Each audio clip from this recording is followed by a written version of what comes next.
मेगास्थनीज ने कई भ्रामक बातें भी कही हैं। मेगास्थनीज जैसे कहता है कि भारत में किसानों से 1/4 भू राजस्व लिया जाता था, जो कि बिल्कुल गलत बात है, क्योंकि कौटिल्य ने अपनी पुस्तक अर्थशास्त्र में लिखा है 1/4 नहीं 1/6 लिया जाता था।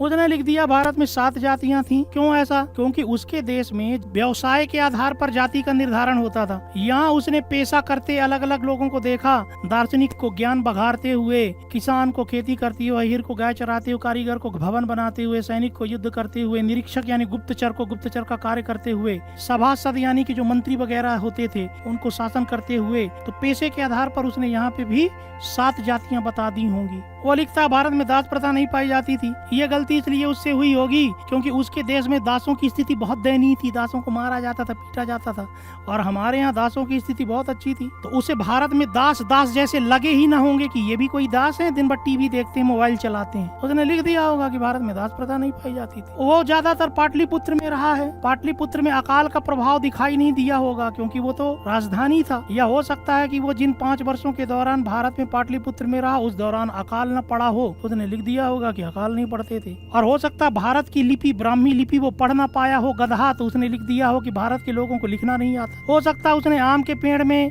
ऐसी चींटी देखी हो गोल्डन कलर की, उसने किसी से पूछा हो, किसी ने बुद्धू बना दिया हो कि ये इसलिए गोल्डन है क्योंकि ये सोना निकालती हैं, तो उसने लिख दिया कि भारत में सोना निकालने वाली चींटियां रहती थी। हो सकता है उसको किसी ने डराया हो कि उस बगीचे में मत जाना, वहाँ उल्टे पैर वाले लोग, सिर विहीन लोग, एक आंख वाले लोग, हवा में उड़ने वाले लोग रहते हैं। तो वो बेचारा लिख दिया अपनी पुस्तक में कि भारत में ऐसे महामानव भी पाए जाते थे। हेरोडोटस और मेगास्थनीज इन दोनों ने ये तक लिखा है कि भारत में ऐसे लोग थे जो मनुष्य का मांस खाते थे।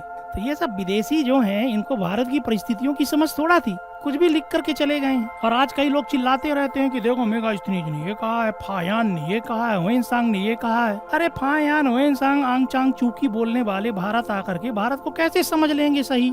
हाँ, भारत के विषय में सही से लिख देंगे। तो इन विदेशी यात्रियों के विवरण को बहुत ज्यादा इंपॉर्टेंस देने की आवश्यकता नहीं है अकॉर्डिंग टू मी।